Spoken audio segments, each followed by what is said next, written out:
संगत हक़ मौजूद सदाईं गॾु अॼु असां सेंटोस 7 में फायरवॉल कॉन्फ़िगरेशन सिखंदासीं, उन जूं कम वारियूं कमांड्स ऐं उनखे कीअं इस्तेमालु कयो वञे।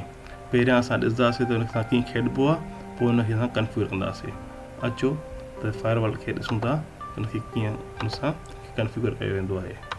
सभ खां पहिरियां कोई अगरि तव्हां पुछा करे त फायरवॉल जो कहिड़ो वर्जन असांजे सेंटोस 7 में इंस्टॉल आहे, त उनजी कमांड कहिड़ी आहे।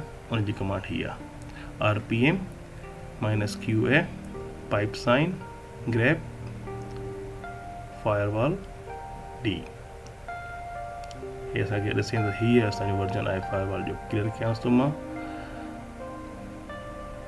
rpm -qc firewall d। हे कॉन्फ़िगरेशन फाइल्स ॾिसंदो असांखे त कहिड़ी कॉन्फ़िगरेशन फाइल्स असां वटि अवेलेबल आहिनि असांजे सेंटोस 7 में, कहिड़े फोल्डर में किथे पयूं आहिनि। etc फायरवॉल डी जो फोल्डर लिखियल पियो आहे।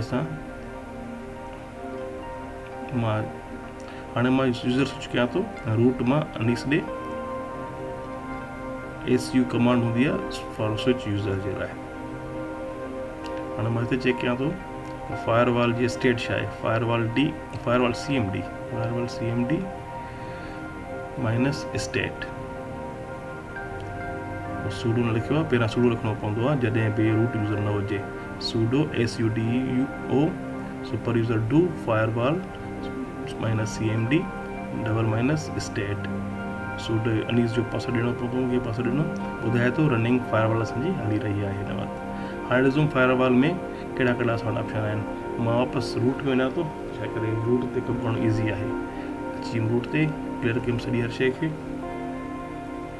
हाणे कमांड लिखां थो मां फायरवॉल cmd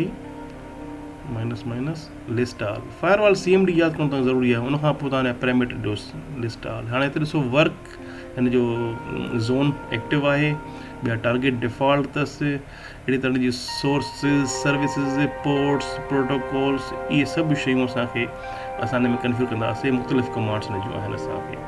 सभ खां पहिरियां मां ॾिसूं था त असां फायरवॉल cmd गेट ज़ोन्स कहिड़ा कहिड़ा असां वटि अवेलेबल आहिनि। हे सॼा ज़ोन्स आहिनि। ब्लॉक आहे, वर्क आहे, ट्रस्टेड, पब्लिक, इंटरनल। हाणे इन में पाण ई असांजी इंटरनल सेटिंग्स थियल आहिनि त कहिड़ी कहिड़ी सिक्योरिटी हलंदी हिन जे अॻियां। पब्लिक सभिनी जे लाइ पब्लिक हूंदो, इंटरनल में पंहिंजी सिक्योरिटी हूंदी आहे। फायरवॉल cmd -गेट सर्विसिस कहिड़ियूं कहिड़ियूं सर्विसिस असांजे सेंटोस में अवेलेबल आहिनि ऐं असां उनखे इनेबल करे सघूं था। जीअं हिन सॼियूं सर्विसिस अवेलेबल अथव। जीअं मथे लिखियल आहे ssh सर्विस, अहिड़ी तरह हेठि लिखियल आहे प्रोक्सी DHCP ऐं खोड़ ॿियूं बि आहिनि सर्विसिस। सॼियूं पढ़ंदा वेझो तव्हां आराम सां। हे DNS सर्विस बि लिखे पई अथव साम्हूं, DHCP बि लिखियल अथव। इहे सॼियूं सर्विसिस अवेलेबल आहिनि असां वटि। इहे असां हिन में एड कंदासीं ऐं असां हिनखे रिमूव करे सघूं था। हाली तव्हांखे मां घुमायां थो फायरवॉल जे अंदरि त कहिड़े कहिड़े असां वटि ऑप्शन आहिनि। Firewall cmd get default zone कहिड़ो आहे हिन वक़्तु। असांखे ख़बर आहे वर्क आहे, पर ॾिसूं सिर्फ़ु असांखे उहो खपे, सिर्फ़ु वर्क ॾिसूं। लिस्ट ऑल में हर शइ अची वेंदी आहे, वर्क डिफॉल्ट ज़ोन में सिर्फ़ु वर्क अची वेंदी आहे। फायरवॉल cmd हाणे गेट खां पोइ अगरि मां सेट कयां थो set default zone equals to internal, त हे असांजो डिफॉल्ट ज़ोन चेंज थी वियो, फ्रॉम वर्क टू इंटरनल थी वियो। फायरवॉल cmd लिस्ट ऑल करे ॾिसंदो छा इहा ॻाल्हि थी वई। एॾो सिंपल आहे। ऐं ॾिसो हाणे मथे इंटरनल अची वियो अथव मथे ज़ोन।